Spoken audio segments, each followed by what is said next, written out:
I mean, yeah, and I'll keep on doing it until they finally like realize that, hey, you're a fake. This guy doesn't And know anything. I'll be like, hey, thanks for the job experience, so I can get another job. It's a pod with a view. We'll hit play. They hit you from the ring to the room to the nose. They're laughing through the brutal truth. Yeah, a pod with a view where it feels like you're there too. Hot takes, hot facts, and the feud. Chad and Diesel giving you a pod with a view. Why, hello there. This is a pod with a view. I did not almost just mess up the name right there. We welcome you to open your mind and invite you to enjoy the view. I am your host, Diesel, joined as always by my good buddy, Bo, and of course, Chad.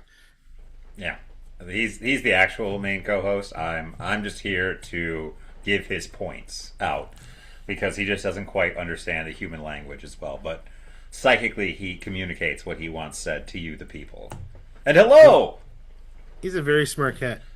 Well, I know that. I mean, he's pretty old, you know.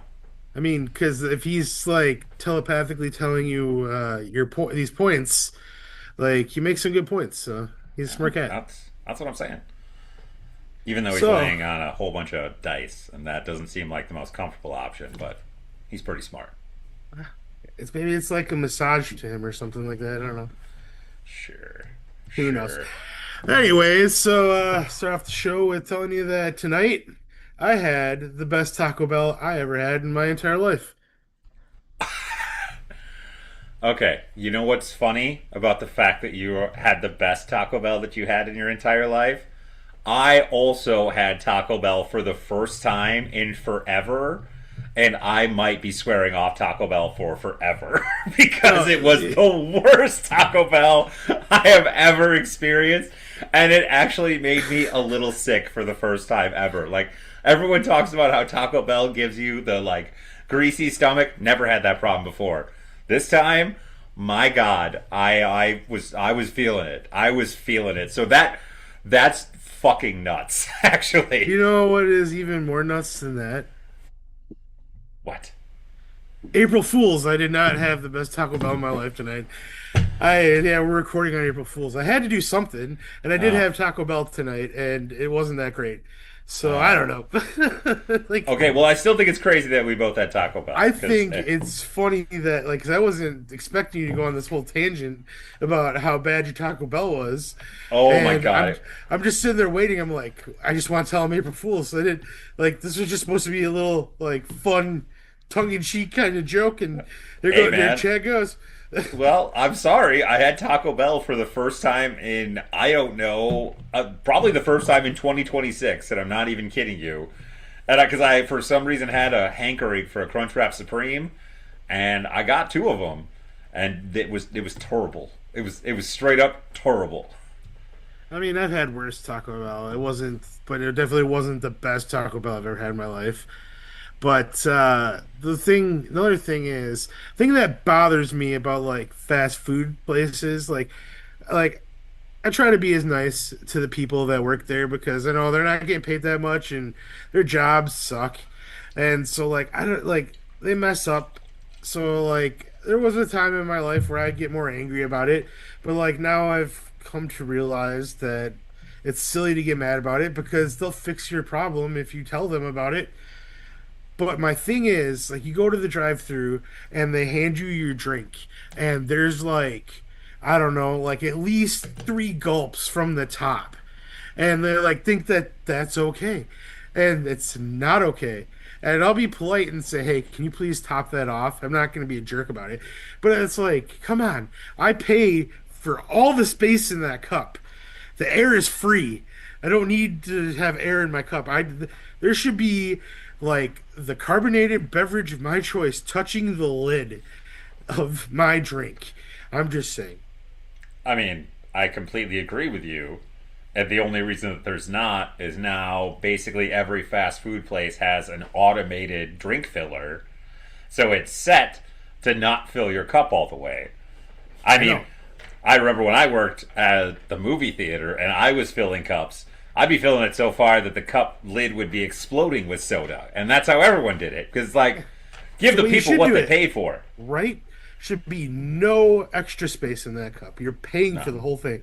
You should get what you pay for. It just bothers me. Like I feel like weird asking, can you please like take the lid off and put more in there? Because like you can't see that there's like this much like missing from the top of the cup. Like tonight, the girl tells me, "Oh, it was because of the bubbles." I'm like, "Okay, what? Sure, great, thank sure, you for filling up my soda after I asked you to." That's basically how the conversation went. But like, it's just like, come on, man. Like, are there ever people that like get it all the way to the top and say, "Oh, excuse me, can you like dump some out? Like, this is too much." Like, I no, don't think because we're so. Americans. And That's I right. mean, let's be honest, we probably don't need as much soda as we have in our cups to begin with. But still, Well, if I'm they're paying for the getting damn cup, smaller and I want it smaller. full. I mean, I know they're bigger. Like I've seen things like on YouTube, like people that do like US fast food versus like UK fast food in or England, yeah, UK, and like yeah, our sizes are bigger, but like at the same time, they're getting a lot smaller. Like back in the 90s, like we had like extra large. Like it wasn't oh even the god, 90s. Like in the 2010s, probably still Taco Bell had the extra large. They just didn't advertise it. yeah. But they had that extra large cup, and I got it every single time until they couldn't anymore.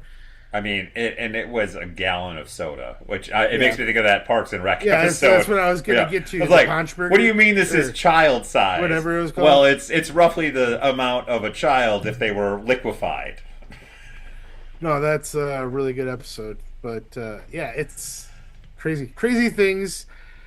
Yeah. So, how you doing? We haven't talked in a week. What's going on with you? Legitimately, I thought about this before a while ago actually, because I knew we were going to record tonight, and once I figured out I didn't have anything going on, and the kids weren't gonna, throw a monkey wrench into the situation, I was like, have I done anything this week? And I realized, no, not really at all. I just kind of lived my life, and so I'm good. I can't say I'm bad, but it's just kind of just rolling with the shit world that we live in and trying to find some happiness here and there in the things I love and my family while I watch a lot of things burn around me. Yeah, well, How sounds about about you? right.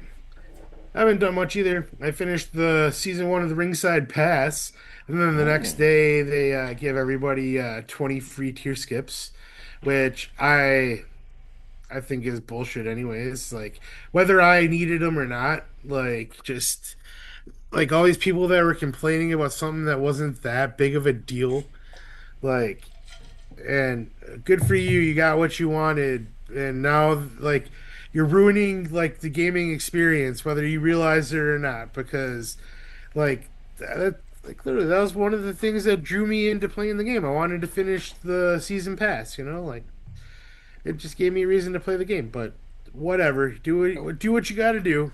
we're in a real weird time in gaming where it's either that people want everything handed to them or they have the mentality of get good because games are either impossibly hard like an Elden Ring, Dark Souls, Yeah, Sekiro, all those kind of things, or they're impossibly easy nowadays because everybody just gets handed everything to you because they're like, and the only middle ground I guess is online shooters and battle royale games yeah, I guess that because sounds about right. but yeah, there's no middle ground, and it's weird. I like video games have never probably been better than they are right now. Like graphically, story wise, you can do so many things with games. It sucks that they're so expensive in a Well, lot the of ways, internet but has ruined video games. I yeah, mean, like and online play is great and everything like that, but the fact that you can't have physical copies, you got to download everything, and then they release these games that aren't even finished, and then they just release patches, and then when they release a patch, it breaks something else, and then you got to release another patch, and like it's just a never-ending patch fest until they release the next game. oh yeah, but they're still fun, and they're Yeah. still better than they've been I agree with that one. It's horrible because yes, we grew up truly. We grew up in the golden age of video games. The 100%. N64, the PlayStation 1, the PS2, the original Xbox, Xbox. Those four, even going up to GameCube if you really want to, and maybe the Dreamcast. Dreamcast, the 360, Sega. I mean, that was our childhood. I have Super Nintendo for God's sakes. We can go back to that because we're old, and even original Nintendo because we're also old. But we've seen it all. Like I remember like playing an Atari when I was a very small child. That was my uncle's that he left at my grandma's house, and I remember playing Burger Time on it. And now we go all the way up to now that my freaking Xbox One runs my entire household in general because it's on our main TV and it has a billion different functions on it, and I barely play video games on it. It's We've seen it all. I think that video games as a storytelling medium are better than they've ever been. I agree with that. Gameplay is a hit or miss because you're right. The patch system, the need to get games out as fast as humanly possible, Unless and it's GTA 6. unless it's Rockstar Gaming and they don't give an F. They will take their damn time because they're making $1 billion a day off of GTA 5 anyways. So, but yes, they don't. It's it's the Wild West again in gaming because there's not a lot of companies, but there's also so many independent companies, and they can make games for so cheap. And these independent games sometimes like Five Nights at Freddy's, which is now a movie franchise, a blockbuster movie franchise, a freaking book series, and so many other things started as an independent game. And gaming companies, the big ones, are scared of these little independent companies. And that's where we're getting our true innovation. But then the big companies are doing these crazy huge stories like Resident Evil Requiem and all these fun things. So it's a great time to be a gamer, but also it sucks ass because it's expensive as F. And I guess I'm just on a tangent now because we're just talking about video games, but I can't understand. My biggest gripe about video games is the fact that digital video games don't cost less. Because there's no effing reason. Like the whole crux of the thing back in the day was it was distribution, manufacturing. That's what rose the price of video games. And also, that was bullshit because I remember when we were kids, you'd get the $10 and $20 PlayStation 1 games that were out all the time. Once they became a greatest hit, dude, they were just everywhere. And I bought so many video games. I think I had like 200 PlayStation 1 games, and I'm not kidding. And I wasn't a rich kid, but they were just so cheap that I'd talk my mom into it every time I went to the store. I'd be like, "Look, mom, it's only $10. Come on, just this one." And it would be some ridiculous game, but I would play it. And now you can download every game. There's no case. There's no actual cartridge. There's no anything. And it still costs the damn same as if I bought it in the store. And I wouldn't have a problem paying a premium, I guess, to buy the physical copy at this point. Because I do think physical copies are very important. But I do want a discount for my digital games. Because it makes no goddamn sense. Well, the digital games are just rentals, anyways, basically, because when they say that, okay, you're done playing the game, you're done playing the game. They can shut it off whenever they want. Yeah. Even though you paid the full amount for this game, you don't own it. And like with Nintendo Switch 2, like those games, like you'll buy the physical copy, but they're just like basically you stick them in there so they're just for the download. Like they're not actual, like there's not the game isn't on the little cartridges or whatever those things are called.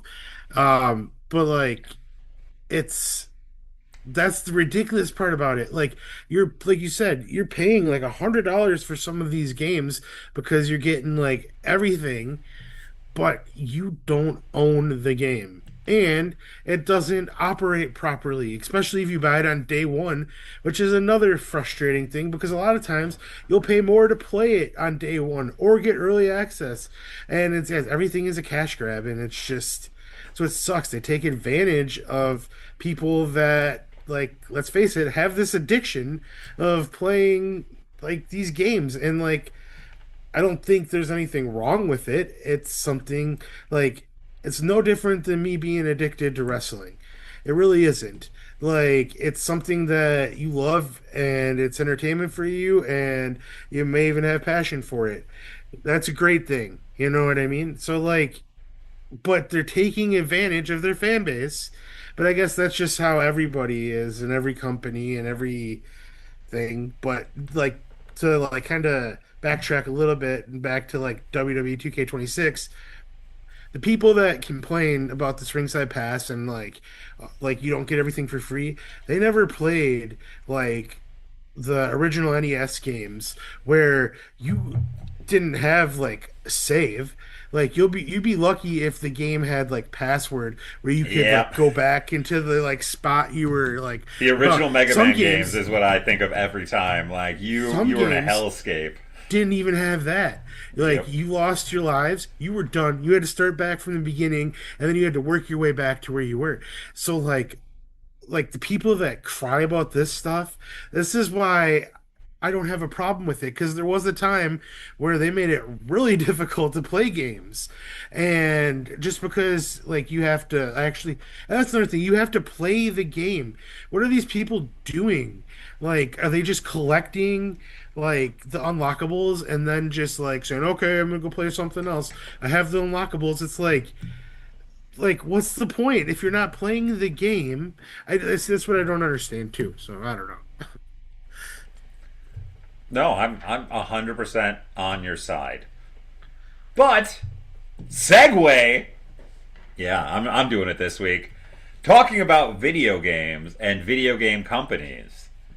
You know what movie releases today from a video game company that I'm Uh, very excited about? Mario? Yeah, damn right. The Super Mario Brothers Galaxy movie releases today. Planning to take the kids to it next week. So excited about it. But I want to talk about the fact of how effing good the first the Super Mario Brothers movie is, because both of my kids are obsessed with it. And sans Chris Pratt being Mario, which I've come around to. I don't hate it. I'm fine with it now. In the beginning, I despised it. It might be the perfect video game movie with everything it has in it. Well, here's a little fact. I've never seen it. Are you kidding me? I haven't seen it, and there's a reason I haven't seen it. It's not because I don't want to see it. I've been trying to watch it with Benji. I've been trying to watch it with him for a while now, and every single time he's just like, I don't want to watch it right now. And it's like I want to have the experience with him. I don't want to watch it without him. Like my first time, I want to watch it with him. So that's why I haven't seen it yet. But like I've been trying. I've been trying to watch this thing for probably a year now. So it's not for lack of trying. Yeah, I do really want to see this movie. It's like number one on my list. Trust me. Okay, that's fair. Then I can pivot because I have a secondary topic that I also have with the Super Mario Brothers movie. Because in loving how good the Super Mario Brothers movie is, it made me realize how many times in movies the word "the" in a remake has changed a really shitty movie into a really great movie. Because, once again, it was a little before our time, but the original Super Mario Bros. Movie is god awful. Like, don't get me wrong, I know people have some nostalgia for it, but even the people in that movie hate that movie. It is bad, everyone knows it. Then they go, Nintendo says, we're going to make the Super Mario Bros. Movie, and it is phenomenal. Not that long ago, we had the Suicide Squad movie with Will Smith and Jared Leto as the Joker. and it was trash. Absolute garbage. A few years later, we redo it as The Suicide Squad. And it is a banger and spawns an entire TV series with John Cena as Peacemaker. I have an example of how it went the other way. Okay. Punisher, the Punisher. Yeah. Are you talking You about can't Warzone? you can't tell me that the original Punisher with Thomas Jane isn't better than the sequel without him. I can't tell you it's better, but I can't tell you that the Punisher Warzone is trash either, because I actually like that movie. But it I'm kind of not goes saying the it's other better. way. Oh, no. Punisher with Thomas Jane is one of, if I don't believe, the most underrated Marvel movies out there. That movie slaps in so many ways, and people give it shit because I know it's a Punisher movie that takes place in Florida. It makes no sense that he's in Florida. It's all because John Travolta's an asshole. You just have to get over that fact. Get over the fact that it's in Florida, and then you have the Russian in it. You have the literally one of the The Russian greatest who is Kevin Nash. who is Kevin Nash, who is, folks, I'm telling you, one of the biggest humans you will ever stand next to in your life. As someone who has stood next to that man, he is terrifying. I couldn't even say hi to him because he was he was in a bad mood, Yep. and he was a giant. You also get one of the funniest torture scenes in any movie. It's also one of the cleverest when he says he is cauterizing the dude with a welding torch and it's a popsicle. And Thomas Jane is a fucking underrated actor. He kills it as him. And yes, I love The Punisher, or the first Punisher. I love that one. It's one of my favorite movies. Also, I'm pretty sure Evanescence sings the theme song for it. I think it's I Wake think Me you're Up. right.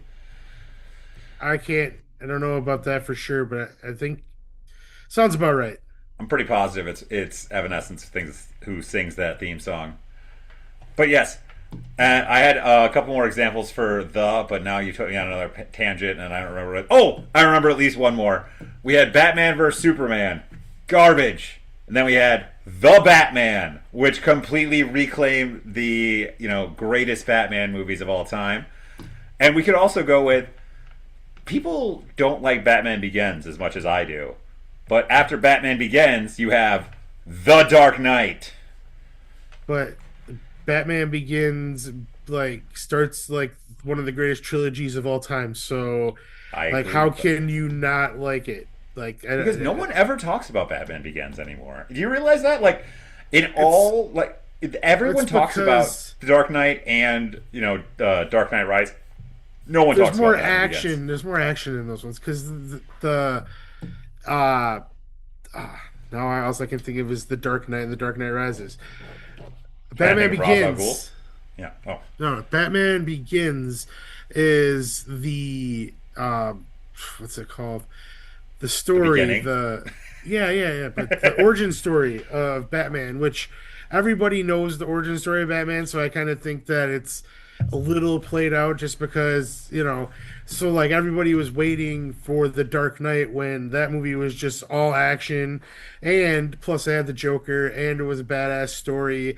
Like out of the three, Batman Begins is the worst one. I'm not saying it's a bad Objectively, it's movie. the worst one. It's not You saying can't it's a lie. bad Yeah. movie, No. but like I love Christian I mean, Bale as Batman. I love all three of And those Cillian movies. Murphy as the Scarecrow, and he gets to be in the next two as well. But the first one, when he has that or he's not interrogating him, but he's the psychiatrist, and he friggin' does the fear toxin on the mob boss. That shit, love it. Bob Boss. Talking about Tony D'Angelo. Yeah, that's. I don't exactly know what how I'm to talking about. I don't know how to segue, but I did want to talk about NXT. So I guess Tony D'Angelo used to be a mob boss. So Segway. I did you watch all of NXT? I did. I did watch Okay, NXT this okay, week. okay. So I liked the whole episode, but the ending, I just I don't know. If you didn't see it, basically what happened was it was Kendall Gray versus Lola Vice, and Lola Vice had her in a triangle choke, and Kendall Gray countered into a bridging pin attempt, and the referee counted to three, but then another referee ran in and said no. Kendall Gray tapped out before your hand went down to three. But what the problem I have is that doesn't happen. And what we've been told our entire lives, the referee that's in the ring has the final call. And he didn't see it. So then they Didn't didn't happen. announce who won. Shawn Michaels comes out and everything like that, which I thought was a nice touch. But it's like I have a theory on what I think is going to happen because I think they're going to have a rematch, but on SmackDown. And it makes sense because it's the night before Stand and Deliver. Stand and Deliver is in St. Louis, so is SmackDown.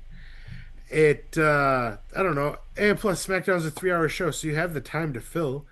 You're not taking up any time from anybody else. If you say you are, all you have to do is cut some of those entrances because everybody gets a 5 minute entrance these days because they have all this time to fill. So another thing about that, Oba's entrance when Brock's waiting in the ring, to think about him like doing the strut while Brock's sitting there like just steaming, like waiting for him and stuff like that, and there's all this security just waiting for him, then he just pounds them all. Like Yeah, wrestling is so silly sometimes, but it's so like, great. all right. I mean, I the mean, strut's honestly awesome. though, if I was a man, and I guess we're just pivoting now to Obafemi again because he just can't stop talking Before about it. you do, what was your thought on the end of Oh NXT? god, it was so dumb.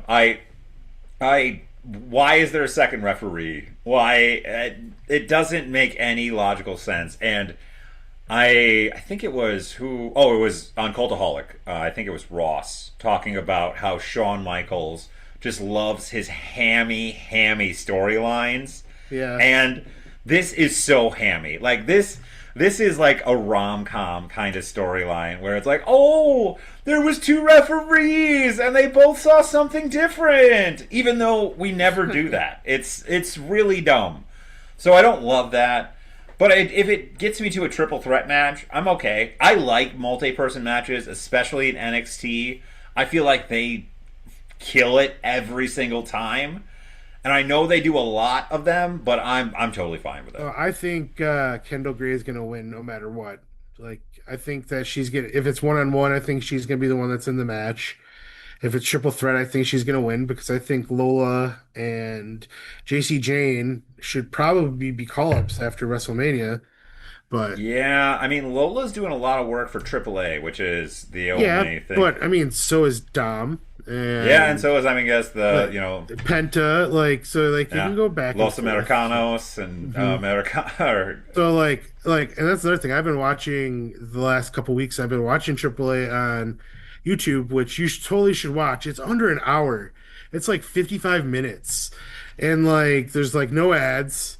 There's like two matches and a promo, and you get In to and out. hear JBL, which it doesn't make any sense why he's calling Lucha Libre Wrestling because of that one time he tried to kick he, the Mexicans out of America. he tried to kill freaking Rey Mysterio. Yeah, so it's like He oh, tried to kill the guy. now they're working together on commentary because Rey Mysterio's there just basically to translate because he is the worst commentator I've ever heard in my life. But like it works because he's there to commentate or translate. And the funniest thing about Rey Mysterio when he's translating Dom's always talking about like how much of a dirtbag Rey Mysterio is, and he's like translating. It's like talking about himself, like He's about how like, much he's a well, my dirtbag. son is telling me I am the worst human on the planet right now. I So I am mean a piece of shit. that's funny. I mean, and I think you would love it because it's fast. Like you said, multi-man matches and stuff like that. There was Yeah, a triple threat I match. love That's Lucha Libre. I know. I know. Yeah, But yeah, that's another side tangent. Before we get to Oba, because I do want to get to Oba, I wanted to ask you about the Carver versus Jasper Troy match. Like, how did you feel about that match? I'm not as much in on Jasper as you are, but He's a Carver, monster. he's a monster. I mean, I loved the match. I won't lie. I loved it. It was big. I didn't need the Josh Briggs thing to turn it into a triple threat next week. I get that we're just trying to tell a story and like move who's the biggest I big kind of man. like it. I kind of like it. Like, Oh, I mean, I I don't know, always I like want to Josh see Briggs. yeah, I want to see big beefy boys fight. I get it. Yeah. I'm fine with that too. But my favorite part of the whole match was when Jasper Troy choke slammed Carver fan? through the table. Oh, yeah. And he, like, Booker T's like, how you like that? Because he was talking shit to Booker like 1 second earlier. And Booker being he's so partisan towards the wrestlers he likes. It's because, like, there's always the heel, like, color commentator, but that's not what Booker T does. He just likes certain wrestlers that are like Joe his Hendry? boys. Yeah, exactly. He just likes certain guys, and I love how all in he is on it, and the fact that he was talking shit about Carver before the match. He was like, "We don't get along," and then Carver was talking shit to him, and then he got put through the table, and Booker T's like, "How you like that?" Just I laughed out loud, like, without question. I was at Little Gym I was sitting with a bunch of other parents with my headphones in, and they probably thought I was a crazy person. I thought it was funny that they had that plant. That Yeah, fan too. Like, the fan. That's just a fan. at first, like, because I saw the guy and I'm like, what is he doing? Like, and then I realized, like, before he went up to him, like, because it was too perfect, like the way they were Yeah. focused on him and stuff like that. And yeah, but I mean, it's a nice touch because they don't do that a lot, and so like, I like it. I like that match just because yeah, it's just a bunch of big meaty men. It protected all three of them. I liked when Jasper Troy pushed Briggs, and then he realized like I didn't want to do that. Fuck. Yep. And then but Briggs kicked. I don't know that part. It was like he didn't need to do that, but I don't know. I'm all good with the triple threat. I really like Carver's running power slam as well. I always think Yeah, he does it's the a pounce fun too. move. Yeah, Anyone who does the pounce, I'm usually the a fan pounce of that is move. yeah, Monty Brown baby. I can Keith like Lee. yeah. They went away for so long, and now it's back, and the pounce is just such a great move. Just pounce. I wish. Oh.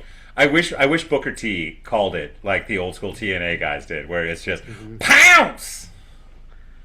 Yeah, I mean the best pounce of all time was the one on Adam Cole from Keith Lee when he went Yeah, flying off into the stands. Yeah, Yeah. that was. Just because it came so out of nowhere. I Yeah. like Adam the Cole was camera there angle 1 was- second, and then he Yeah. was gone. It had the perfect camera angle because you couldn't Yep. see Keith Lee coming. Adam Cole's running down the stage and boom. He just disappears. So now we can go to Oba. So, your thoughts on Oba? The greatest. All time. I'm so I'm just I guess I'm just drinking the Kool-Aid. I'm so in on Oba Femi right now, and his aura. I mean, listening to Madison Square Garden, he got the biggest reaction of anyone of the whole night, without question. That was nuts. The entire crowd. He even had to stop for a minute and take it in standing on the stage, just with the Oba chants. And the only thing, folks, Everybody's doing the strut in the crowd too. yeah, exactly. Guys, folks, we got to get the Oba chant right. It's Oba Hoo, Oba Hoo, not Oba Oba Oba. Okay, folks, we can do this. We can do it Yeah. all together. We can had make it down work. at NXT. Yeah, we can figure it out. It's going to be fine. But him coming down and having, once again, Brock Lesnar, I know people are worried that Brock Lesnar is going to win this match. I really don't think he is. I think, I think, no, especially just how Brock Lesnar is selling this shit. Him taking the mic from Paul Heyman and literally cutting him off to call out Oba, like, it shows you that Brock doesn't do that. Brock, like, he never, ever talks on the mic. He wants this kid to get over so bad. Like, everything they're doing is perfection. And I know people hate on Mr. Paul Triple H Levesque right now because they do, and it's fine. Everyone hates on everyone. We're in 2026. That's how it works. I call him Levesque. I don't know why I said just call him Levesque. But That's how it's spelled. that's exactly what my brain did. I said it phonetically I wasn't instead of even saying. gonna correct you. I figured you knew. I had my, I did, but for some reason I read it in my brain and didn't say it out loud properly. It's this is what Triple H has done best with his booking. He did it in NXT, and he's doing it on the main roster right now with Oba Femi. Oba is a megastar, and Brock Lesnar sees that, and I don't think Brock Lesnar wants to be around much longer. And Oba coming That's the down, torch. exactly, he's got to pass the torch. When Oba came down and wrecked those security guys and threw that one guy like he weighed nothing at all, he could have been a stuffed It animal was to a him. rag doll, man. It was shocking. And then for him to just strut around the ring and Well, watch. before that, he shoved Adam Pearce into the Oh yeah, I forgot about barricade.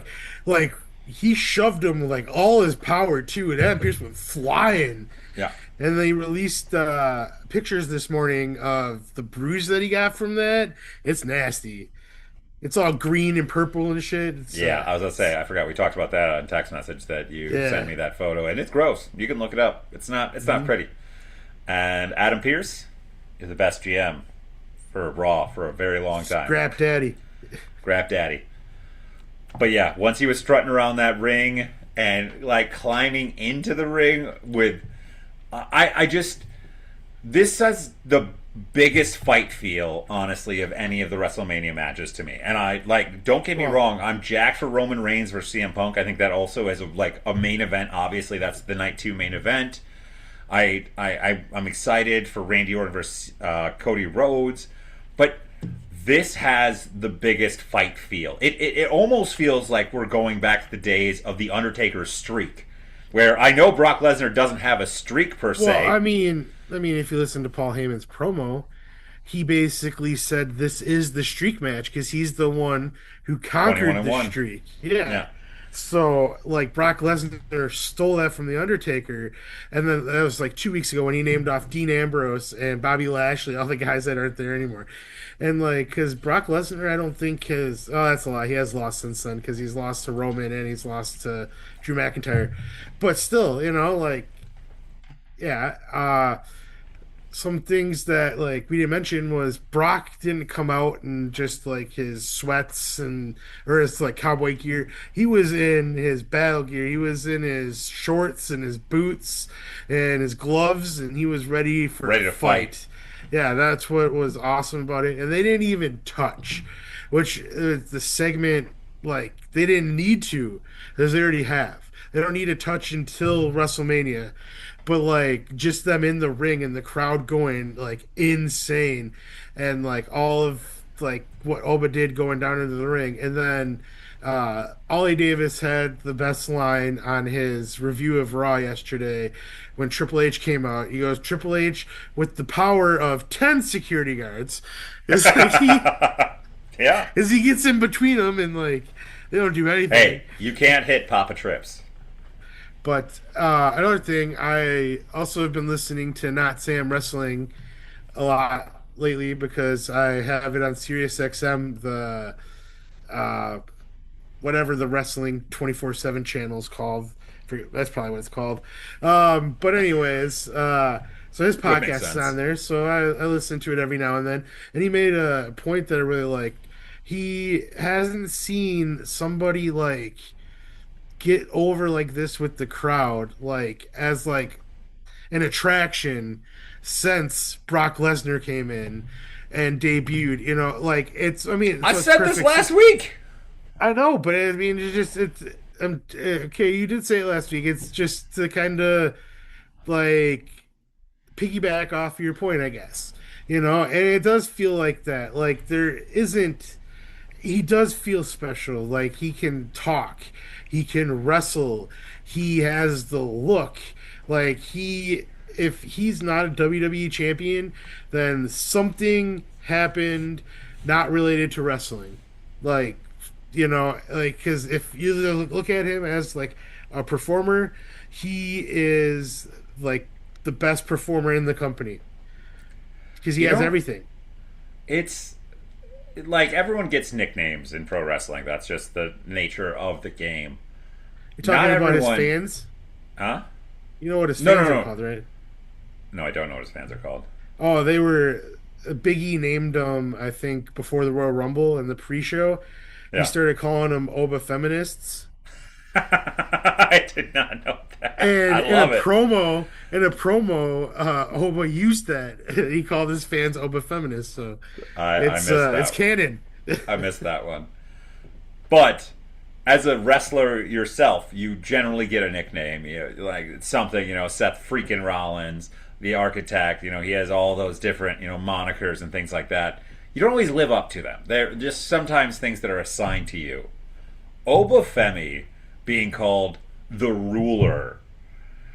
It it just like yeah, Brock Lesnar is the conqueror. I get it. That literally that resonates. I get it. But Obafemi, he's the ruler.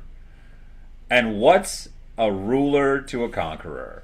Like or what's a conqueror to a ruler? Like it's like this I just sometimes you just epitomize your nickname and Obafemi has such a mystique about him. It's palpable. Like legitimately. I said it last week. I can't stop talking about it.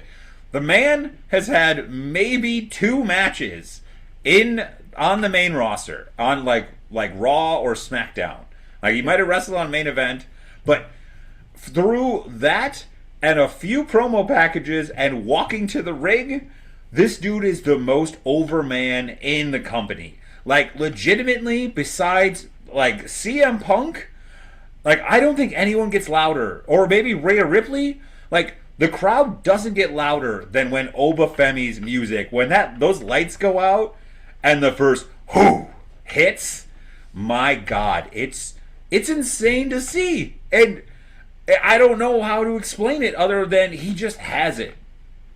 So under Vince McMahon, this would have been botched because he would have debuted in the main roster a year ago.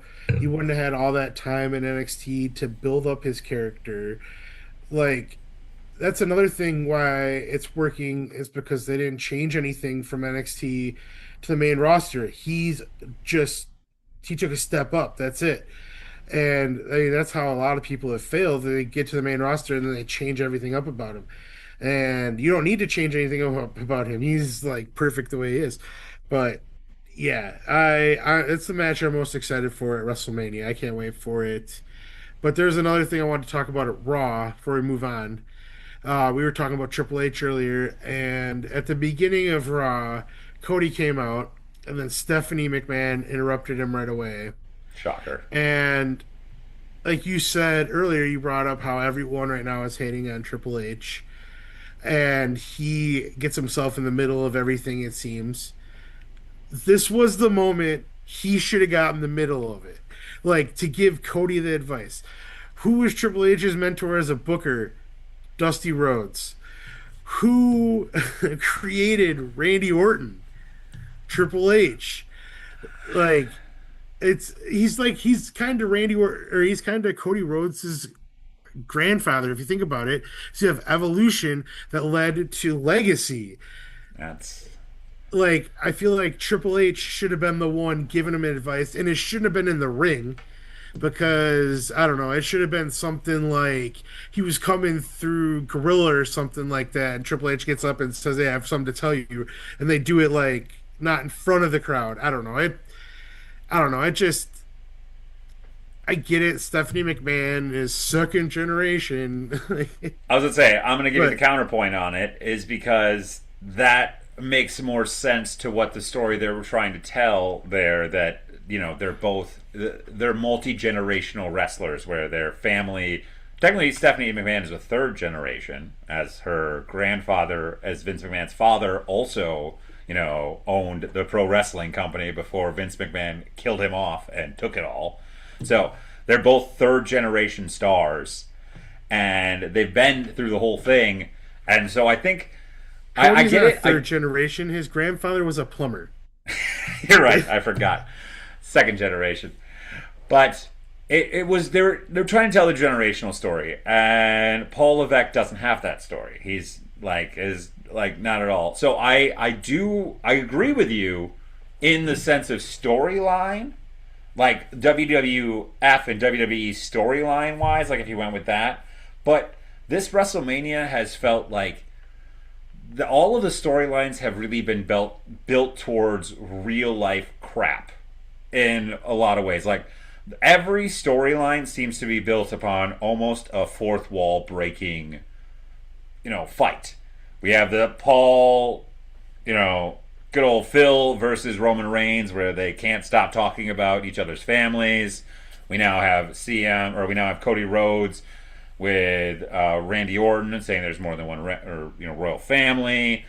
And I mean, every storyline seems to be built. Liv and Stephanie Vicaire is all about their like coming up through the business. Rhea She and called her Bianca mom a Belair. bitch. Yeah, exactly. We have Rhea and Bianca Belair's story, which is basically built off a Twitter beef. I mean, everything is about real life shit this year. So I'm okay with Stephanie coming out. Plus, as I texted you, she has one of the greatest slaps that's ever been seen in the history of like all time. I would not want to take a slap from that woman. Yeah, but you think you could have gotten someone better that's actually like wrestled Randy Orton or something like that. That's been a second generation wrestler. I don't know. It was unexpected. So I mean, I guess there's always that. I don't know. It was just weird seeing her in the ring trying to be like herself and then getting back into her like old like heel kind of character in a way. I don't know.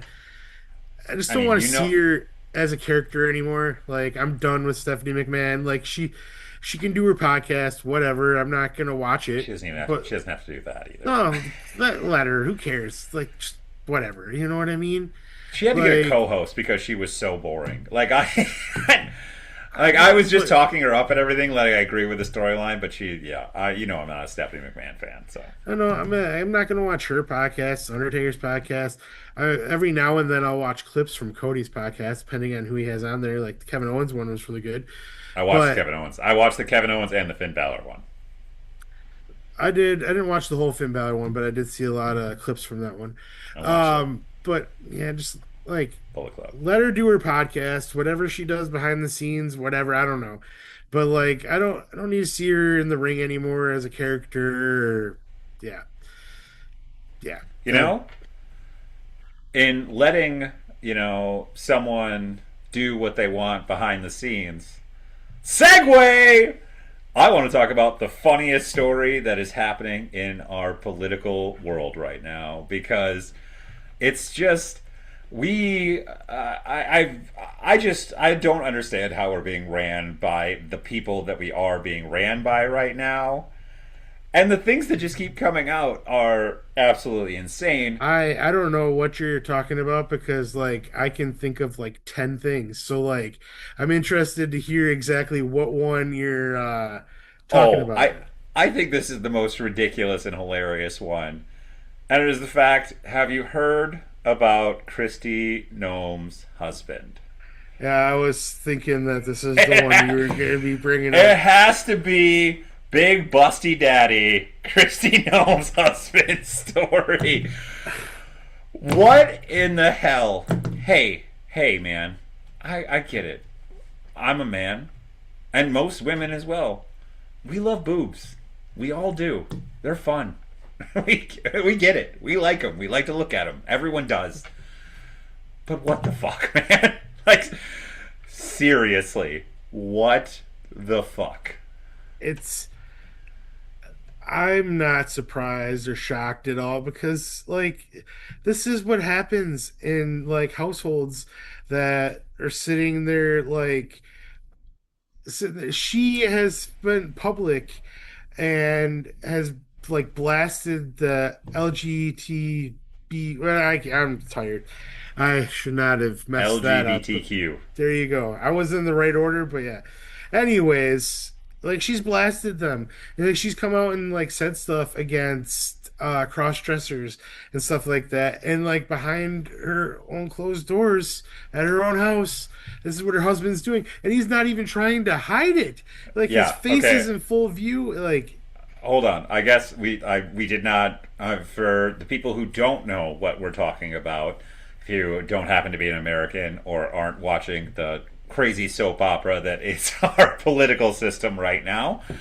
Kristi Noem's husband was caught, not really caught, but photos were sent into TMZ of him wearing a giant set of fake breasts not and just like you got to think like giant. yeah, like we're talking massive here, folks. Like watermelons on here, and also the nipples weren't even facing the same way, so he didn't even get a good set.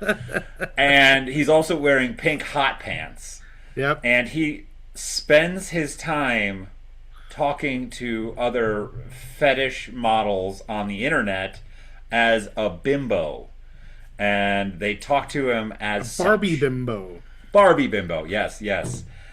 And I mean, this woman who he's married to her, and that's fine. Everyone can have their own kinks behind the scenes. I'm not hating on anyone's kinks. That's totes fine. You all do what you want behind closed doors. Different strokes for different folks. Different strokes for different folks. But when it is coming from this regime that is basically trying to reinforce the old Aryan parties and like Christian values, it's laughable. Like, Yeah. how how are these people in charge of anything, and how have we gotten to this point? You know, in a way, I'm proud of her husband for like being who he wants to be. You know what I mean? That's the thing that's being like missed in this whole thing for real, because it's looked at as a negative because it's hurting the Republican Party and all of the people on the left are laughing at it. But like at the same time, there is, like you said, there's nothing wrong with what Yeah, he's man. doing. Like He's not like hurting anyone. I am all for everybody doing whatever they want to do, like if, especially if they're not hurting anybody. If like, and even if I don't understand it, it doesn't bother me. Like maybe I'll ask a question or two so I can understand it, and if I still don't Oh, understand I it, have a lot of questions, but you do you, man. I'm never gonna be one of those people like find out like if I found out like you were doing this, I wouldn't be like, oh yeah, we have to stop being friends, man. I'm just like, okay, man, that's not what I'm into, but hey, if that's what you're into, I'm happy that you found something that you really enjoy doing. oh no, That's man. how I, I I feel wear about it. my fake butt. That's my kind of thing. I'm more into the fake butt kind of thing. I And so bounce around like on it. people should be more like proud of her husband for being him, especially while being married to her. I mean, she's going Who around cheating on also her, was caught, yeah, in an affair using tax dollar monies for a sex plane. Okay, right? like legitimately, we have documentation that they had to get the specific jet with a king size bed so she could bang that dude. And Corey Lewandowski is his name, who was like he worked under her. Bum. Yeah, yeah, and maybe on top of her too. But yeah, he was like I forget exactly like what his role was in like the DHS, but fucking knows? they they flew somewhere and the pilot forgot to give her blanket or something like that after they got off the plane. So Corey Lewandowski fired the pilot only a couple hours later to have to rehire him because there was no They other didn't have a pilots where they pilot. were at. Yeah, so it's like how much money did they have to pay to rehire this pilot? I would be like, Oh. dude, I like you know what it costs to get here? 10 times that. Yeah. Like You remember my original fee? Yeah, 10 times at least. And also, I get to use the plane next. yep. And your blanket, I threw it out. I burned it. I burned right. the blanket. Yeah, it's crazy. Another crazy thing is a judge halted the construction on the Trump ballroom, Yep, I saw that. which is hilarious because it was like I think Sunday night. He was on Air Force One. And I asked him a question about Iran, and he just starts talking about the ballroom. All of a sudden, he has these giant like poster board pictures, and like they just kept on getting bigger. And the funniest thing from the Daily Show, Jon Stewart goes, "I know what you're all thinking. How do you get something that size on a plane?" But like, I think it's hilarious that like, yeah, like it sucks that he demolished the East Wing, and but like this ballroom is just a distraction. It's gonna get tore down the second he's out of office. Nobody I don't know wants if it's this. even going to get fully built. Well, I mean, now it won't, but like, you know what I mean? They're Like, just if going it to rebuild would, the East Wing. yeah, I don't know. It's a crazy thing that, and like they did it at like midnight when everyone was sleeping. They started tearing it down, so like Yep. nobody could stop them. Like, oh, I wonder if that's like illegal or like at least like frowned upon. I don't know. I don't know. It seems a bit underhanded. I don't know. I'm not a doctor, though.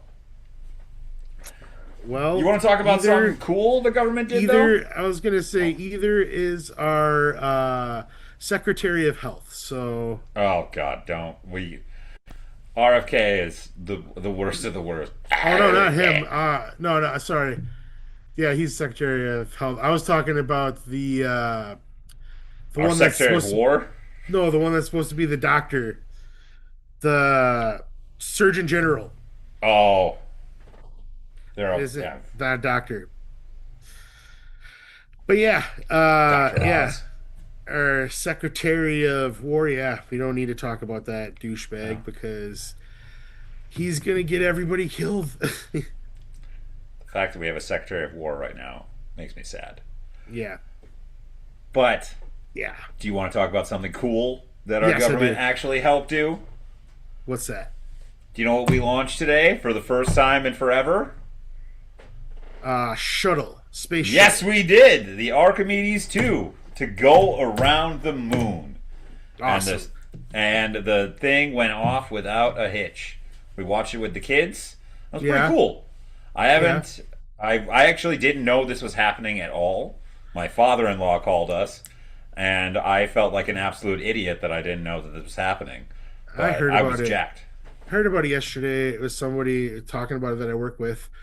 Um, don't feel bad. I totally forgot it's Easter on Sunday, so Life comes like at you fast. I totally forgot that like Friday was Good Friday, and like to break the fourth wall, my day job, I work in payroll, and I process Canadian payroll, and nobody told me that Good Friday is a paid holiday in Canada, and we had a payday for that day. So hijinks, Oh, uh, hijinks happened, but everything all worked out in the end. But yeah, I didn't. Diesel figured it out. He's I smart. totally didn't even think about it, like, because we don't celebrate. I mean, we celebrate it, but it's not a like Yeah, bank yeah. holiday or anything like that. So, like, why would I think about like, oh yeah, they're not working? But yeah, I did not know that either. sidebar. Those Canadians. Always with something, those Wait, Canadians. you wanna? Wait, is there? Did you say the thing that's cool yet or no? Yeah, I don't just the remember. space shuttle rocket Oh yeah, yeah, launch. yeah, yeah, yeah. Sorry, because I wanted to segue and I didn't want to like forget your like I didn't want to like interrupt you and then we didn't say what you wanted to say that was cool. But yeah, that is Because you know what's funny is last week I said I was going to tell a funny story about my trip, and I never told that funny story, and I'm never going to now. oh cool. Well, segue. We were talking about Canadians. We're going back into wrestling for a second. Do you know where Dynamite was tonight? As of I do recording, not. Winnipeg. Uh oh. Do you know how Dynamite opened tonight? Did Chris Jericho come out? Chris Jericho came out. I watched it. He came out to Judas, which I haven't heard Judas in a while, so I was actually kind of jacked to sing along to it just because I do like that song.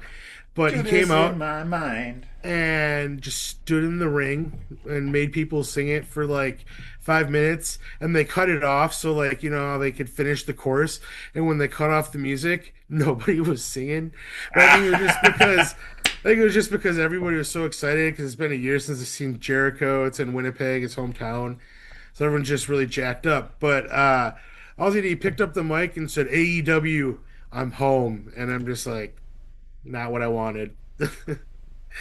Not what I wanted. Then they did a Oh, contract signing between MJF and Kenny Omega, which uh, I'm sure you'll see it tomorrow. yeah. Everything that I watched in tonight's episode, because I didn't get to finish it, everything seemed like it was overbooked.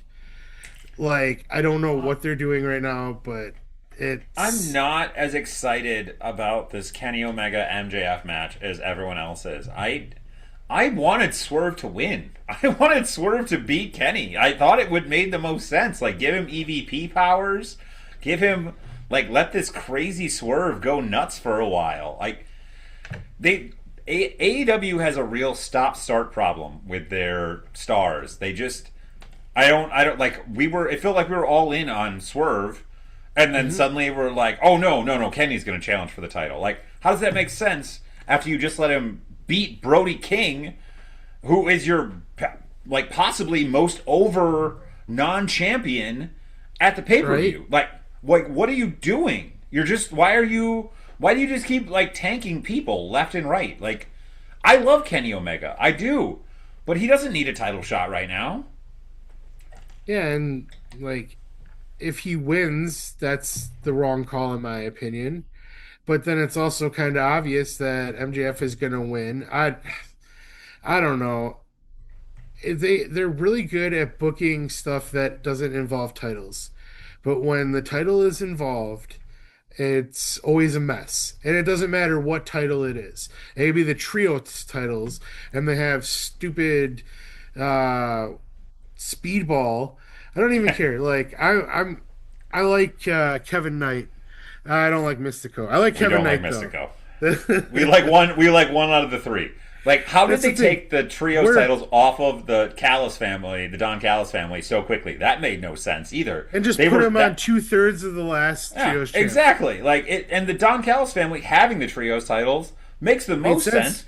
You Hmm. could have done the Freebird rule with them because there's a billion of them, and maybe get Lance Archer on TV every once in a while or in a match. You just brought in the dogs. That's a trio. Like there's so Yeah, many ways you could have gone with it. You didn't need to give it back to Speedball and Mystico. And we're in the minority on like not liking Mystico, and I realize that. I just don't think people really remember his run as Sin Cara. It was not I good.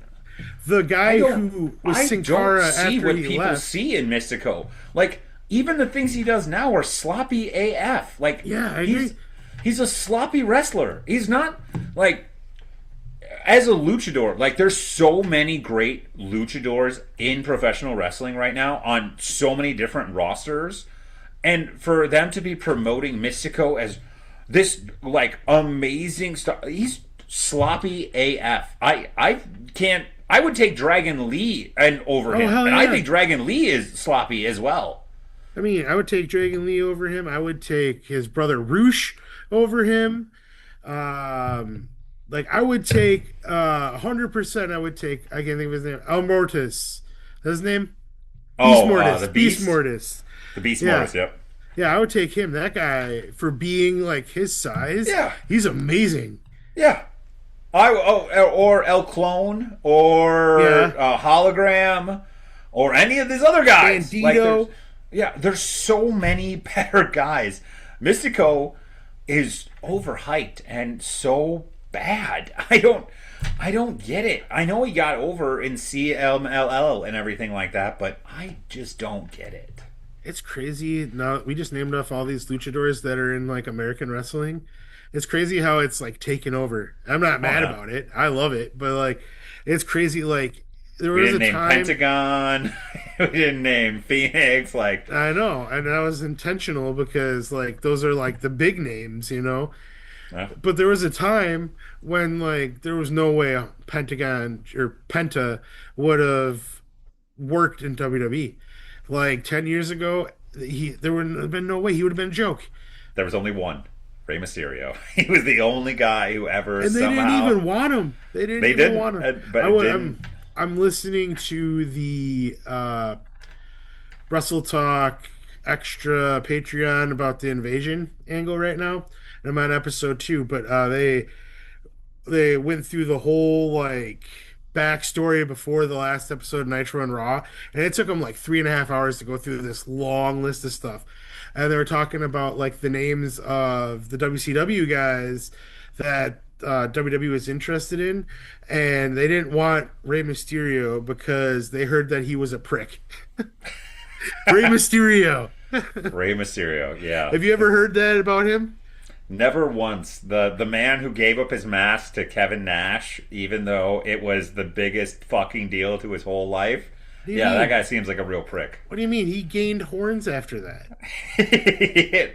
Such wonderful little white horns that he gained. Uh, Highlights, baby. so, do you have So anything to transition? talking about terrible things like those kind of horns, I want to talk a little baseball, Diesel. I was hoping that you'd bring it up. I was trying to find a place to bring it in, so go for Oh, it. baseball, baseball, baseball. You dirty, dirty bitch. I hate you. I hate you so much. I really do. I've talked about it many a time on this podcast how you make me so angry. You make me furious at all times. But like a, you're like a drug that I can't get away from, and I've been roped back in to this baseball season. It's early on, and this ABS system, my God, I Best might thing be that's in ever love. happened to the game. I might be in love with this. This might bring me fully back into baseball because okay, so I saw the highlights from the Red Sox game the other day with CB Buckner. He got challenged 6 times and was wrong all those 6 times. But also, have you seen they're now releasing an ump report card after every game because the ABS system is always It's working? after every game. I thought it was after every week. No, it's after every game. Oh, okay. Because the Buckner's report card, he missed over 20 calls in the game. And my black heart is filled with so much joy. With finally, it seems like we're going to get some accountability from these umpires. And CB Buckner also played a part is he's the Brewers umpire right now in this series against the Rays, and he's been effing up in that series too. And he might be the worst umpire in baseball. Yeah, right. Currently he is. It was Angel Hernandez until he retired last year. Yeah, But yeah, well, CB Buckner currently is. Yeah, last night's Brewers game, there was errant throw at first base. it'll be 2 nights ago for you folks listening Okay, yeah, at this yeah. point. So Yeah. it was an errant throw to first base. Jake Bowers like did what every like baseball player does and ran down the line, and then he gets tagged, and CB Buckner's like, nope, he's out. He never touched first base, and they're like, what? So instantly replay, and like show the replay. Bam! He stepped on first base. His whole foot touched first base. I was gonna say this was one of those times where I don't know what he was looking at. Well, they had a Where- view, and he was looking. He's staring like, right down the towards- baseline. His I know. his whole freaking cleat hits first base. It's and like his eyes aren't even looking at first base. exactly. So it's like, I don't It's know. what are you doing? My thought is, like, so you know that like most players are going to touch first base. It happens every now and then, but it's like I would say 1 out of every 10,000 times it happens, and I think that's being generous. That's And, very generous. you know, and even if it's that, you know what I mean? So your first thought is to say, yep, he didn't touch the base. So what the fuck? You didn't see, if you didn't see it, my first thought would be like, oh yeah, he definitely touched the base because that's what everyone does. You know, it wouldn't have been a problem. But no, he's out. So they had to like do the replay. The thing is that would have sucked is like the Brewers used the replay earlier in the game, and if they would have got it wrong, they would have lost the replay, and they would have got fucked by that call. Yeah. Like, I don't know. I think they should give him two manager challenges, just like they do the ABS. But I I don't know. honestly, I hope next year they expand it to every player gets one. Like you get your challenge, and if you get it wrong, you don't get any more. But if you keep getting it right, you can keep challenging. The next thing they're working on is challenging check swings. Well, also because I mean, you saw once again going back to the Buckner game for the Reds and the Boston Red Sox, Mhm. where he threw out Yeah, the Red Sox manager because you. he didn't Yep. even go to first base to ask if Terry he checked the swing or Francona. not. Yeah, he just literally. No, it's not Terry Francona anymore, man. Terry Francona's Oh no long no gone. no. They're Terry Francona's the Reds manager. They were playing the Yeah, Reds. yeah, they were playing I the Red. Yeah, Terry Francona was in the game. Yeah, Okay, you're right. You're fine. okay. Fine. I'll give you I that. just mixed up the teams. Like But I was thinking of the Reds because I was thinking about his boat chair he has in the dugout. oh, okay. Have you seen that? Like last year, they installed like a chair that you would have like in like your pontoon boat, Huh. like in the spot where the manager sits because it's more comfy for him. But anyways, Weirdo. go on. Sorry, No, Terry I'm just Francona saying. or the Buckner manager of the Red Sox, Alex Cora. got thrown out on a check swing, and the Red Sox were already out of challenges, even though if you watch the replay, he definitely checked his swing.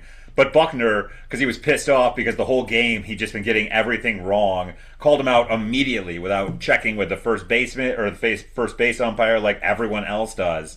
And they Oh, lost their mind. And Buckner's just a the piece of best garbage. part of that game was Eugenio Suarez. He got called out strike three times in a row, Yeah. challenged all three, ended up walking. Yeah, and that's why I think every player. I think the best way to do it is every player gets one. You get one, and if you get it right, you get to keep going. But if you get it uh, wrong, you're done. And then the that's manager also gets two. but I mean that's it's a little more difficult to keep track of. But No, it's not. Like think of the. I kept freaking baseball statistics, or when we played softball. It's not that hard. Everyone gets one. yeah, but the umpire might have to look at the card. Did he use this already? Did he get like he has to remember like You it, can you can put a freaking earpiece. He has an just earpiece in already. Like let's it's not just that we big a deal. just got this. Let's just enjoy it. Like it's Let's make working it right now. better. Let's make it better. Well, it's not even it's still a work in progress if you think about it. Like there's the strategy hasn't been worked out yet. There's teams that are using these up like early in games. You can't do that. Yeah. Like I get sometimes like an at bat early in a game could be huge and turn into like the at bat that might actually win you the game. But you also got to think of certain situations. You need these challenges for late in the games because like you're down one and you get struck out and it's a ball and you don't have this challenge like that's huge, Yeah. so like strategy hasn't been worked out yet for this and Do you know like that the that's what Brewers I love already about it. had? Or do you know the Brewers already had one of their strategies banned? I just watched a Yeah, video on in this. Yeah. spring training, yeah, In they put spring the green training. card out. How about the Yeah, green card or the red card? yeah. Well, I guess we're talking about CB Buckner too. Did you see what happened to him in the Brewers game today? No. Today I did not. He was behind the plate and he got knocked Yes. out of the game in the second inning. I had to go to Shucks. three-man umpire crew because he took a foul ball like right between the eyes. He went down, and yeah, he had to like they had to walk him to the dugout. Like he was Couldn't have happened concussed, to a better ump. right? Yeah, I wasn't mad that he only called an inning and a half, but I was worried because I didn't see the highlights from today yet, but I knew he was behind the plate tonight, so I thought it might be a rough game. But that's good to know. I it thought I was a good do game. did. I think the Brewers won, right? Yeah, they won 8-2. They came into the eighth inning tied 2-2, had a 6-run eighth. So I mean, I'm telling you, the people that do this for a living and pick like who's going to be like good teams, like sleep on the Brewers all you want. Because I'm telling you, they're the best team in the National League, and I'm putting them up against the Dodgers. Like the Dodgers have like this big payroll, and like yeah, they have more big names and stuff like that. But these guys that you've never heard of are legit. This Brewers front office like knows what they're doing. They don't have the money to spend big payroll on their players. So you know what they spend their money on? Development. They have some of like the best like equipment, some of the best facilities, like some of like I think it's in the Dominican Republic. They have the most facilities and the biggest facilities. That's where they spend their money because like they trade people like Freddie Peralta because they got to replace them somehow.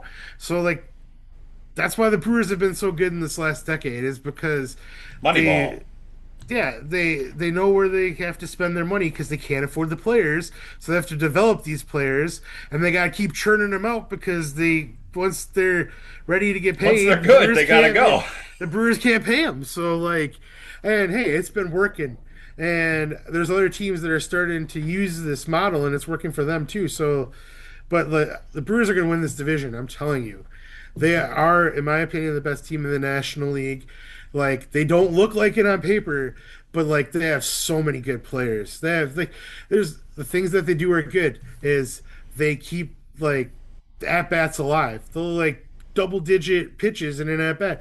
They steal bases, which nobody does anymore. But they steal like multiple bases a game and like I don't think they have a single inning this year where they have only scored or they've scored less than 2 runs.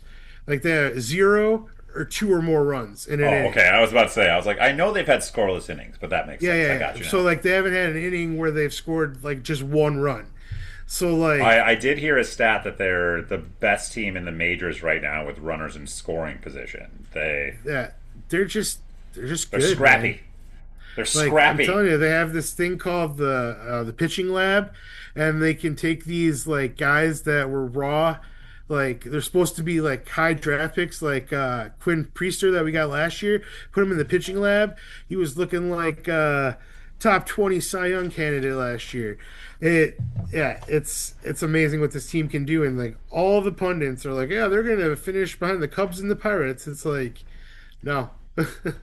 The Pirates and the Cubs are going to be behind them. They're going to be looking up at the Brewers. The Brewers had the most wins in the majors last year, and they still get no respect. Yeah, that's Wisconsin sports in general. That's how it goes. Okay, well, we talked about baseball now. I'm glad. Okay. Happy we got that out of the way. We got to talk about Survivor, though. Okay. Can we take a quick cut? I'll be back. I'll be here.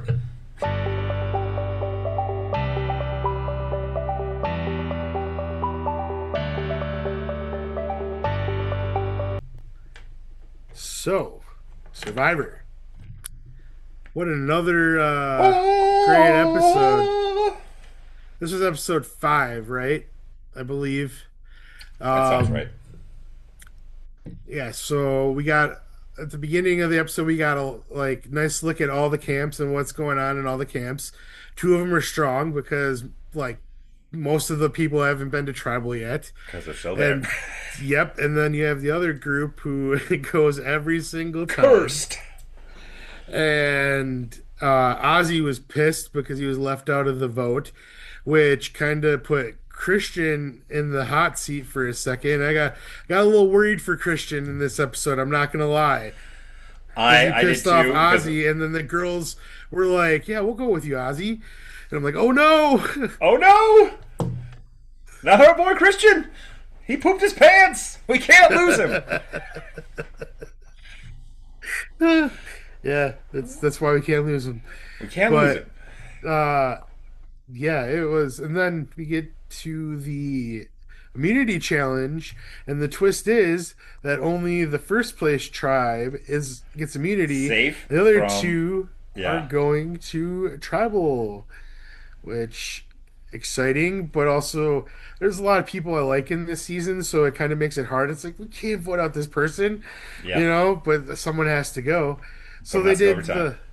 So they did the first tribe they did was the one that's been to tribal every time, and like I didn't know which way they were gonna vote. Ozzy asked Christian for his shot in the dark Oh, dice. I forgot about that. I'm not gonna lie. I forgot. I'm like I watched this and I remember who goes home, but I was trying to remember why it was so crazy, and now I remember because yes, Christian asked or Ozzy's it. I once again I talked about this last week. I really like Ozzy. I do, but the dude is a problem. Like they might need to vote him out once the merge happens because he's kind of a psycho. Like asking for the shot in the dark and then still trying to maybe plot to vote out Christian was just kind of a dick move. Yeah, so like when they were like talking at tribal, I didn't know which way they were gonna go. I was hoping they would go for Angelina because I didn't want to see any of the other people go, besides maybe Stephanie, but she was never on the chopping block. No one was ever going to vote for her.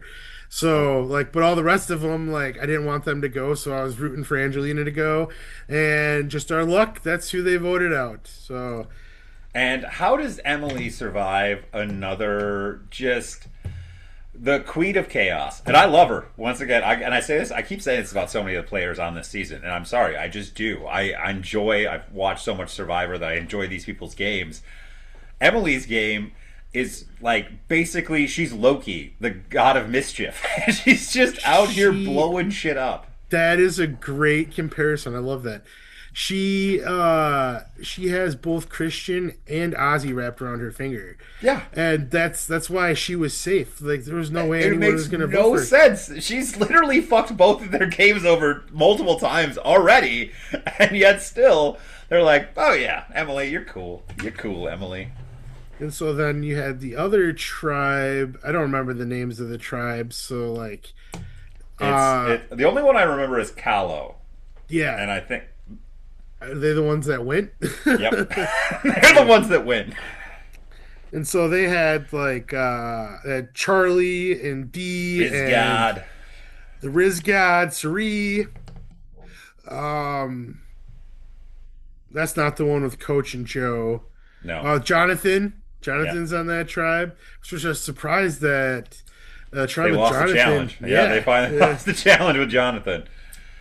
But And I mean, this one was even more all over the place because before they got to tribal, like there was this big like fight kind of like between who they were gonna vote out. It was basically between Rizzo and Charlie, and they were both yep. like getting their people together and how is this gonna go? And like I had no idea who was gonna go. I didn't want to see either of them go, but like yeah, and they get to tribal and like all of a sudden like it starts feeling like maybe one of them won't go, and I like it was yeah they do a really good job with this edit, The but edits, this once again, I talked about it last week. The edits this season have been exemplary. Like, they have kept me on the edge of my seat. I'm super. I want to yell at everyone on that tribe. Sari needs to go. Like, did they not watch The Traitors? Okay? That woman is going to eat you all alive dude, if you don't get her out right now.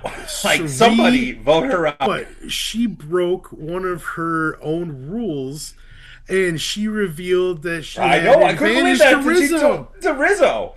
Like, Like I can't believe Rizzo. His arrogance is like he must. It must be the edit. Honestly, Allison and I talked about this because he seems like he's kind of a dick. Honestly, if you just yeah, like watch the show, but everyone like they come around on him so fast. Like, so there has to be he's something to this likable. kid. He's He's got likable. something. He's got that moxie. Because Like dude, if he wins he's Survivor 50, Cerie's that's gonna be he's nuts. Cerie's ride or die. Yeah, Like by I her couldn't believe showing Cerie him told that him anything. I She doesn't tell anyone know. anything. Like yeah, and then he has this alliance going on with Dee and Cerie and uh Genevieve. I Yeah, believe it's Genevieve, right? it's yes, it's yeah, Genevieve. Yeah, they're on that same tribe. Yeah, and it's like, yeah, he's going with the girls. And like he did the last time and it worked for him. And That's how like you win. I like Rizzo a lot. Like I would not be surprised if he actually won this season, to be honest with you. Like Dude, he's cunning, dude. And like he has that he's got idol the boomerang idol. and they don't know, no one knows he has it yet. And he's gonna like, oh, I got the site like he said last time. Yeah. But his mistake was he told everybody that's how he played it the last time. He should have never said that. You should have never brought that up. Like, You're right, why they 100%. didn't see it? Why would you tell them that? You could do it all over again, and like nobody would say you were dumb for doing that because No. it's your advantage. But that's what's going to get them in the end, is because they're going to see it coming because he told them. But we didn't even say. So Rizgod clearly ended up winning out, and Charlie went home, which I thought was pretty shocking, honestly. Yeah, Charlie, I thought would go a lot farther this season. He's a great Survivor player, and I wouldn't have voted for him to win in his season, but it was close. He was definitely a strong second. his mistake was going after the Riz God. Yeah, Like if he would have just stayed in his lane and he would have worked with him, like seriously, they yeah. could have gone far together. Like I always thought they would work together, and I like, thought we were gonna have another Taylor Swift off. I assume Rizgod is a huge Taylor Swift fan as well. but I So mean, you're right about Suri though. Like, but I don't know. I almost feel like Rizzo could like use her all the way to the end, and then like she could be his goat, and like that's always what happens to her. She gets so far, and then bam. That's why she had to yeah. go to a different reality show and win it. She couldn't even win the Survivor Australia one, Australia Hey, versus the world. hey, she's the first trader to win. Okay, That's very she true. dominated. She cutthroat. She started as a trader and went all the way through. It was the most insane performance that we've seen since the last season that I want to talk to you about because you haven't watched it yet. Do you know who won Survivor versus the world? Survivor? No, I don't. It was Parvati. Was it really? Yeah, Oh man, I like Parvati. I don't. What? I don't. No, I mean, I don't like her just because I don't like the way she plays the game. I don't know. I don't know. I don't like it when they go like man versus woman. Like I don't know. I just don't like that. I don't like it either way. If it's like the men ganging up against the women, the women ganging up some women, I like it like that's just a weak way to play the game in my opinion. So I mean, that's why I that don't like season her. though with the Black Widows was one of the coolest. That had some of the crazy. Like none of the guys, they You're all right. deserved No, it. I mean, yeah, and Coach made it so far in that season. Yeah. He shouldn't Like have. they all But deserved like, exactly what happened. yeah, and she got second in that season, right? And then she ended up Uh, winning later. I I do know believe so. she did win a season. I believe she got second in that Didn't she season. win Heroes versus Villains? Possibly. Because she was a That sounds villain. about right. There's been so many of them that I I know. can't remember. I'm pretty sure. I think so. I don't quote us on that, folks. I'm sorry. Maybe Chad will bring back the Chad fun facts, and I'll There was select one up right here. so since you didn't watch Survivor vs. the World, I watched it all. There was only like 10 episodes. I liked it. There was only three Americans in it though. It was Parvati, Suri, and Tony. Ah, I like Tony. I wanted I him to like win Tony. again. I wanted him to make get his little secret fort. yeah. What were they? They were a cop. I forget. He had the other cop friend. I can't remember her name. She won too. She was like a detective, and they had like a little group that they called themselves like. Oh, I don't remember this. Now you're going too deep into the. I know what you're What was it? talking It was in about, but I season 40. yeah, I was that's a just lot. thinking That's about it. 10 seasons ago. Sidebar. Sidebar. I watch sometimes I watch like body cam videos or like I don't know I go into rabbit holes sometimes. I was watching this one like murder investigation like legit like where like they're doing like the interrogation and stuff like that, and the woman I'm talking about that worked with Tony was the detective in this case from like Iowa, and I'm like, whoa, so she actually is like this is legit, like they just didn't make this up. That's awesome. Like, because you never know. You never really She's a know. real Like, person. Oh my god. you never really know. Like they're telling you that these are real people, but they're really just like F-list actors. You never know. I mean, But like, I've never once thought that about Survivor, but yeah, you're not wrong. well, I can't. I guess I never like had that thought, but it's just nice that it was confirmed. You know, I guess. Cops Are Us. That's what they were called. Oh, Cops Are Us. Yeah, that sounds familiar. And Yeah. I feel like I hated it because I'm not a big fan of the cops in general. So But Tony was awesome, and Tony, he's a oh yeah, two-time winner. oh yeah, I love Tony and the stupid little He's won the secret most in force. Survivor because the second time he won was for $2 million. Yeah, So, that's oh anyways, this yeah, next episode of Survivor is the merge, yeah. or at Well, least we don't know they for have to sure. drop their They buffs. teased Yeah, it. Yeah, yeah. they teased They're it. dropping their buffs. So if it's not the merge and it's just another tribe swap, I'd be all right with that too. It could be two tribes. We've always Oh, like, what if they just went to two tribes now? yeah, that'd be. They did that one time, Yeah, like, but it could be that, or it could be like they were doing earlier in the 40 seasons where like you had to earn the earn the merge merge. reward. Yeah, earn the Earn the merge. merge. Yeah, a lot of people didn't like that, but I could see them bringing that back. I mean, I kind of think like if you make the merge, I mean, I guess it's different. When they were doing 39 days a season, like it would be cruel to make the merge and then not give them their food. Like when it's 26 days, it's a little bit different, I think, I guess, because they're merging a lot sooner. Yeah. And I feel like they give them a lot more opportunities to eat in the Oh yeah. newer seasons. Oh yeah, for sure. One thing I do miss, and I hope that it's in this season, is Survivor Auction. They did it a couple seasons ago. I do love a good auction. The auctions are funny, Those things and make me nervous because you never know when they're going to end. you And never like know I'm what's sitting, next. and Yeah. yeah, I'm sitting there thinking like, oh man, would I buy this? Would I wait?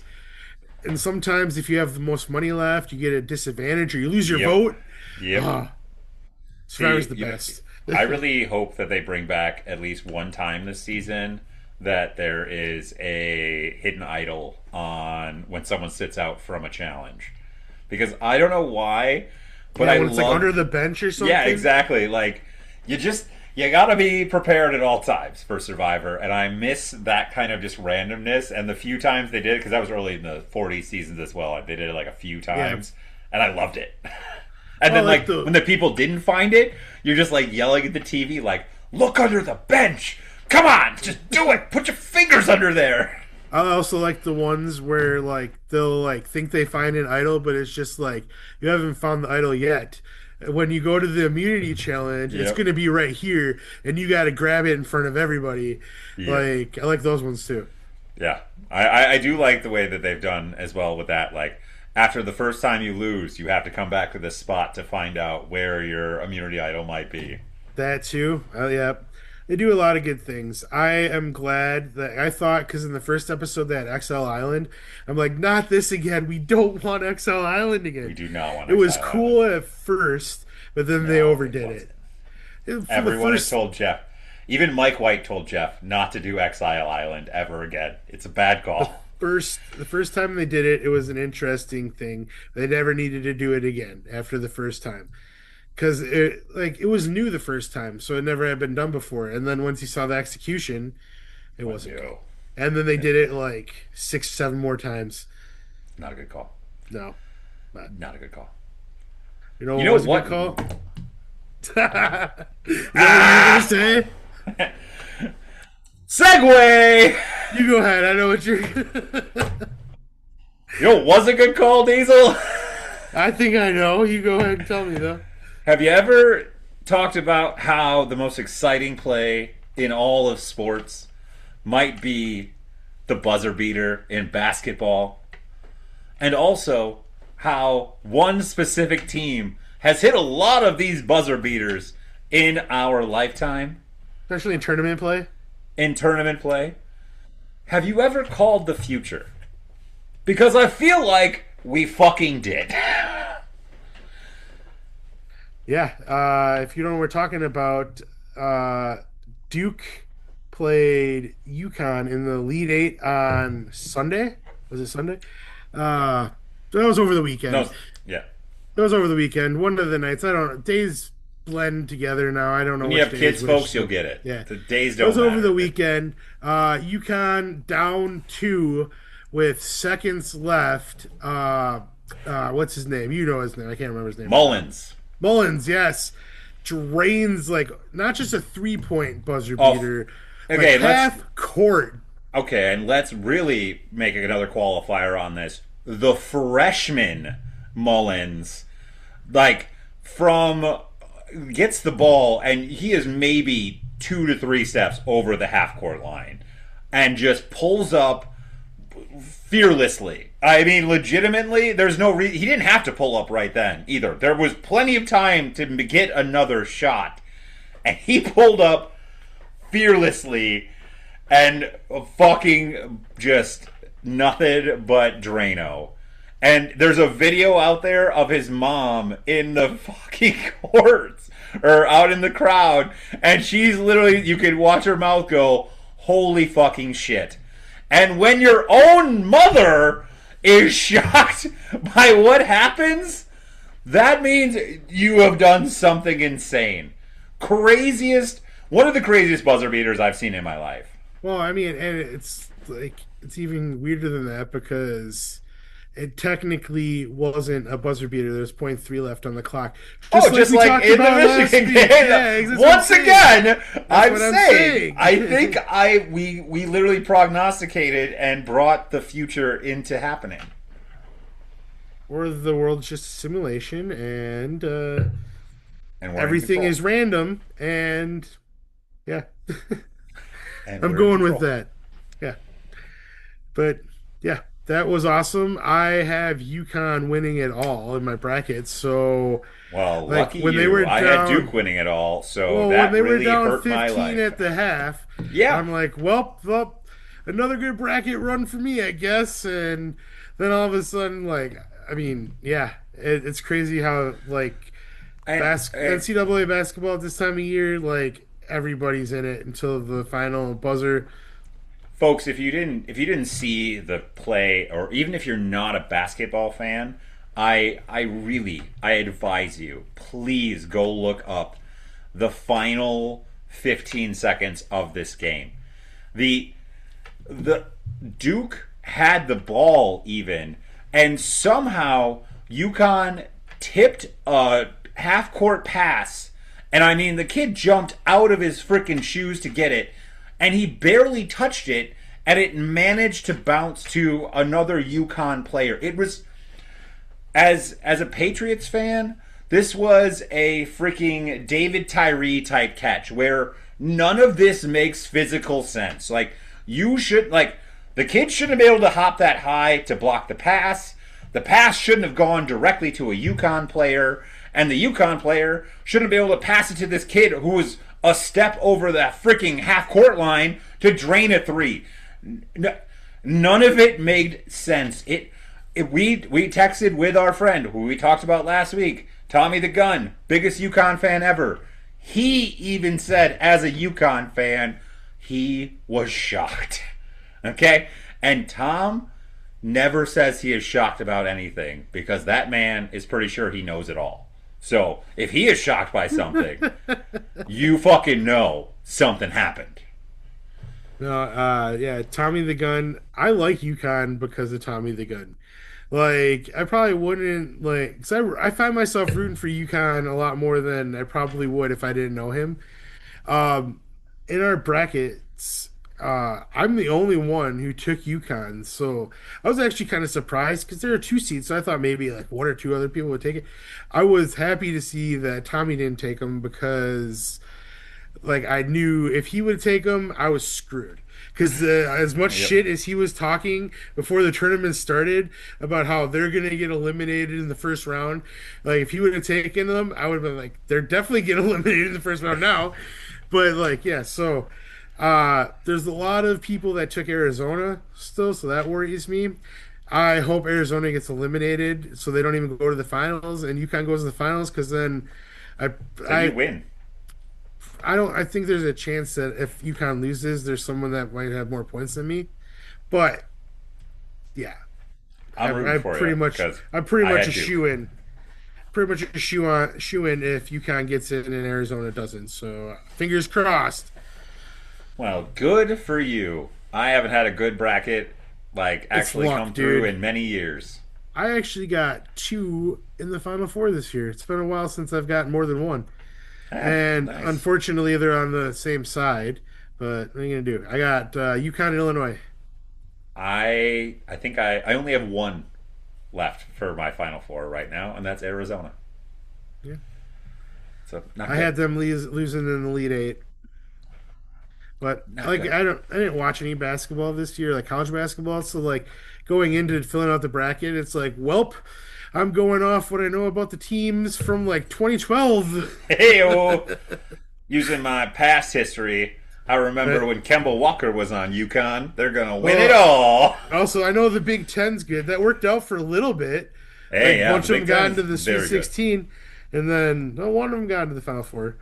I had my final was UConn versus Purdue. That didn't happen. It's not going to happen. I saw Purdue play in person, and I knew they would not make it to the Final Four. Yeah, well, you never know. You never know. That's exactly what was, as we just said. They You make never boilers. effing know. They make boilers. They're trains, man. They're trains. They make boilers. They're boiler Yeah, for makers. trains. I know. They have a train as their like logo. I understand, Chad. Choo And choo. Buckeyes are nuts. Which also like I So didn't know weird. that until I was like in high school. I didn't know what a Buckeye was. I just like cool name, I guess.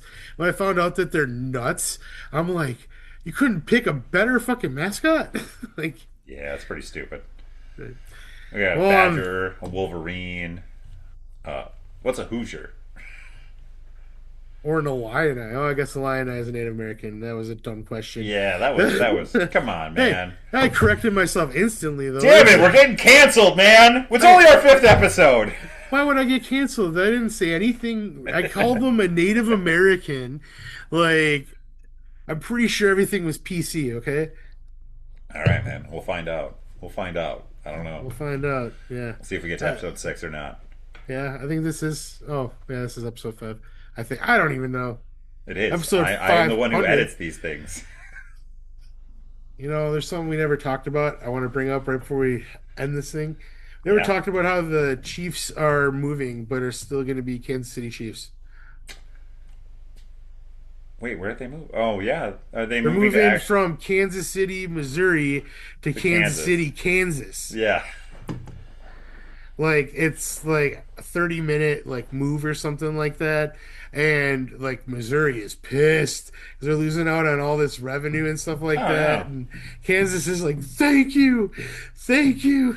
I mean, They're what else building is them there a in fucking Missouri? dome. St. Louis. But that's on the other side of the state. That's on the east side of the state. But I mean, really, there's nothing else you really want to see in Missouri, I don't think. No. But I do. That's one place I was supposed to go, St. Louis, that I never got to go because of the pandemic. I really want to see the Arch. I just want to see the Arch, man. Man, our geography is nuts. I literally just had a moment of forgetting that you're like it's St. Louis, Missouri. I've been there, and I don't know why I didn't like St. Louis is yeah. I don't know. I am You're sorry. tired. That's probably what it is. We gotta I end this just thing. yeah. It's late. We've gone too long. We've gone too long, folks. Okay, well, hey, if you're watching us on YouTube, hit that thumbs up and subscribe. You can do that Hey, for us. hey, comment down below. Are you watching baseball right now? Are you digging the ABS system? And let us know Or if do you're a you fan or not. Yeah, or if you don't care. If you don't, then you can also tell us you don't care. But throw a comment down below. That would help us out a lot. Apparently, it's good for the algorithms and whatnot because we're not a part of any of those. I don't think don't even pop up on my algorithm. I have to search us out if I want to watch us. But yeah, so Good job. it makes us Awesome. cool. That makes us cool. We're underground. We're underground, folks. Other than that, Easter's on Sunday. I'm gonna have some ham, but maybe a Easter egg hunt for the kid. Uh, chocolate, Jesus will rise from his grave to deliver chocolates to all of our children. because that really happened. That's what makes sense. That's and chocolate bunnies.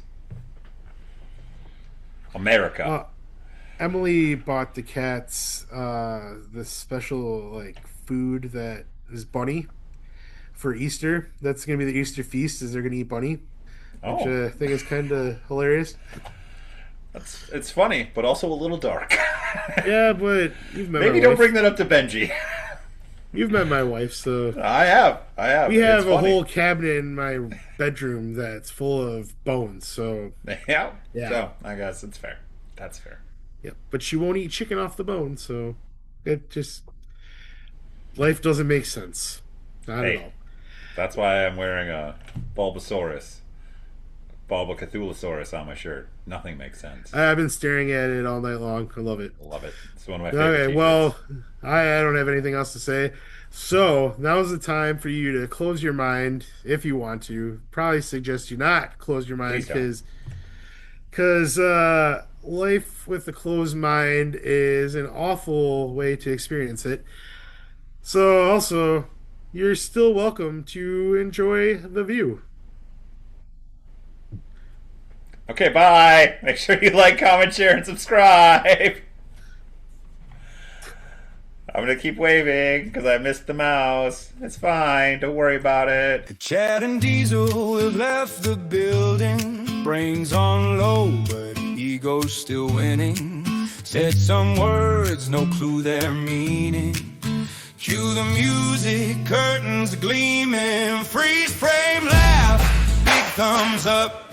Spilled the soda, still showed up. Roll the credits, don't stop singing. Chad and Diesel have left the building. This has been a Visionaries Global Media production.